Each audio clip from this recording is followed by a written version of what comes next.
You'll need this measuring cup from the kit for your CO2 and these waters. Then you're going to need a drop checker that helps measure the CO2 in the water. It's very convenient. And then you have the liquid that you put in the CO2 checker, drop checker. This is the CO2 canister that you have with that kit that's in the description. You'll need that. You'll need baking soda and the citric acid. These are 5-pound bags. You'll really like that because it's good value. This is a bubble counter. Here's your regulator with your solenoid valve. And here you have your bubble, wait, that's a filter. Okay, that's for your regulator. And a funnel. And your plug, so you can plug in your CO2 regulator when you get done. Okay, definitely last but not least is this plug that it's a Wi-Fi plug. And I have a link to it in the description. It's from Kasa, and it's just great. You just plug it in, set it up, and then you don't have to worry anymore. Okay, so the first thing you're going to do is you're going to take your cylinder and you're going to move this up a little bit so you can get a better look. You're going to add the funnel on the top, like this. And then you take this cup that they give you in the kit and fill up. You can do citric acid or baking soda first, it doesn't matter. But you just get into the bag, you scoop it, and what I do is I fill it all the way to the top of this because it says to use 600 milliliters and it's at 500 is the last measurement, so to the top is about 600. And as you're pouring it into the funnel, try to break up any pieces that are going to be like chunks or lumps, and that will help you get a better amount of CO2 and make sure you don't waste any of the ingredients, and it also makes it easier to empty later. So you just pour it in slowly, just like I'm doing, while you're crushing up the pieces with your fingers. And it takes a good while to get it all in.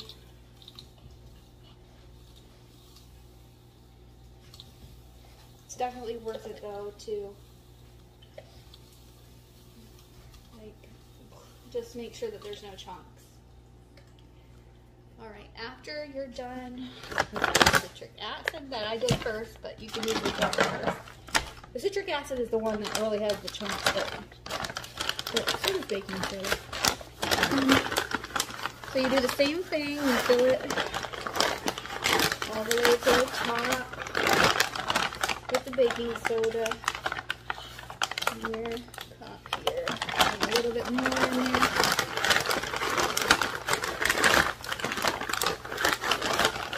Alright, and then you get that pouring in same way. You don't have to be as careful with this because it doesn't have the same hard chunks as the citric acid. At some points when you're putting it in, it kind of fills to the point where you can't put it anymore. Oh, in, just like that. What I do is I just pause for a second and I give it some taps. And that just helps it go down into the container. put the rest in.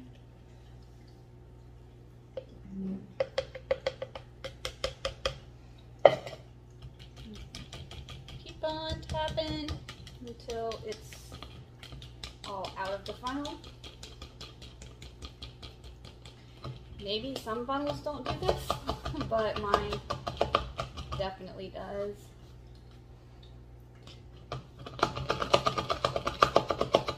Okay, now that you have the dry powders in the container, CO2 generator bottle,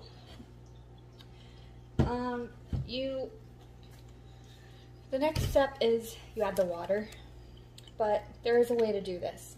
If you just pour the water in right now without thinking it through, it won't. You really need to have these steps done before you do that, because you'll end up with a big mess or losing all your CO2 or most of it. Okay, so the first thing you do is you pick up your gauge thing. And this also has the solenoid valve on it right here.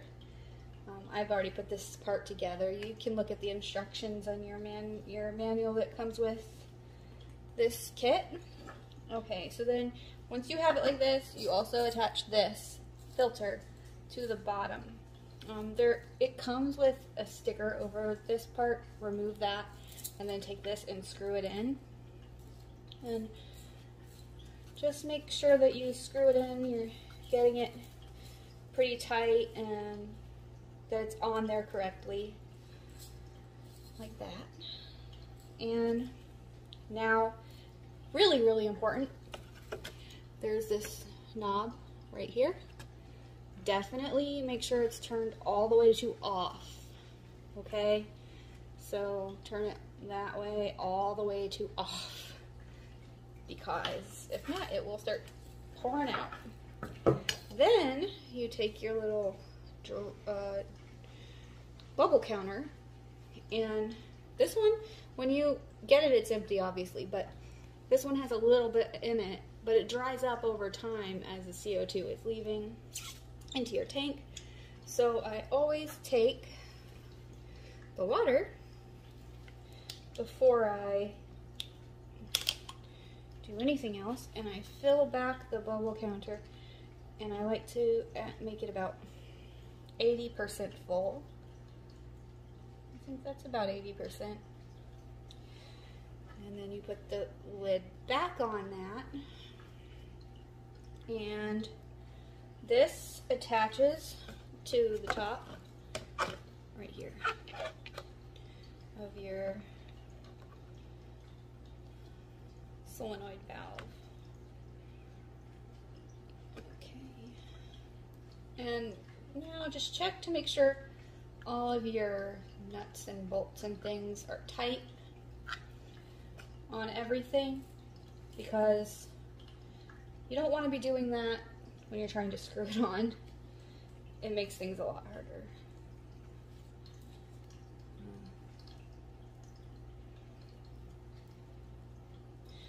For instance, see how there is a gap in between right there? I think it needs, wait, no, right here, right there. I'm going to check to make sure that that gap is not there on purpose. So I'm going to see about, let me see, how can I do this? I can't turn it any further. So I'm guessing, hopefully that's normal. Anyhow, so you have that part ready. This needs to be ready to go, on standby, right next to you. I like to put it in the cup, like that, and then put it down right next to the CO2.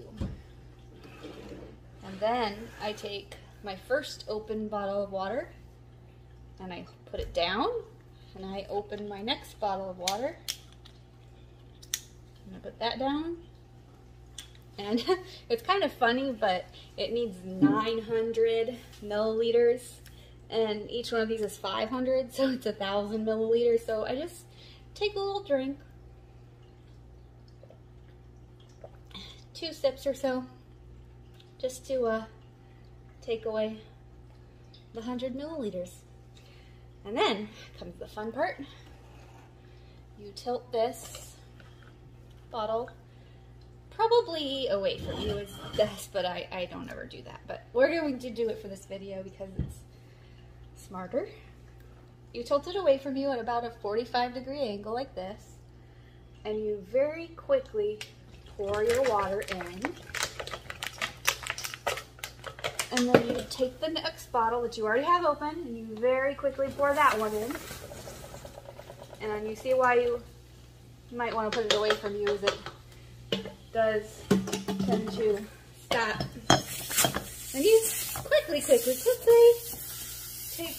your top and you start screwing it on until you stop hearing the hissing. And you try to do this as fast as you can. Look, there it went. It stopped hissing.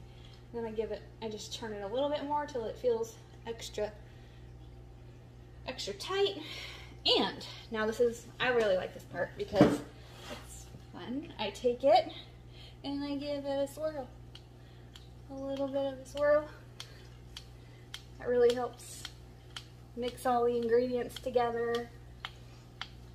It's also fun. And your container will start to get condensation and become really cold. And in a few minutes, it'll be ready to hook back up. Let's go do that. So, it usually gets to the 50 mark on here, the PSI, pounds per square inch, I suppose that is. Correct me if I'm wrong. So it usually gets to about the 50 and stops. And when it gets to there, I plug back into the cord where the regulator, the solenoid valve goes. And I have already pre-programmed one of these, which you can find out how to do on this card here that comes in the box. Okay, so put the diffuser inside of the tank, hooked up to the tube, get the top of the bubble counter, put it on the tube, and then take the tube and put it on the top of the bubble counter, and then you screw the top on. And you want to do this right because it can be a point of leaking. And it's really important to make sure that you're getting the best contact, that it goes on correctly. That's how that works. And then you take your plug and you plug it into your timer, your wire, your timer thing here. I'll probably have to voice over this part since I'm talking to over here. Okay, now you slowly, I'm going to bring this up again so you can see if I have enough. Yeah, I have just enough slack there. Okay, so here's the, let me bring you closer.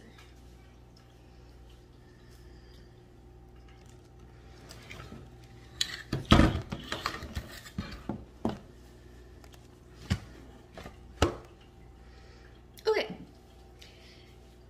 here is the little on-off valve thing. You're going to slowly, very slowly, turn it on.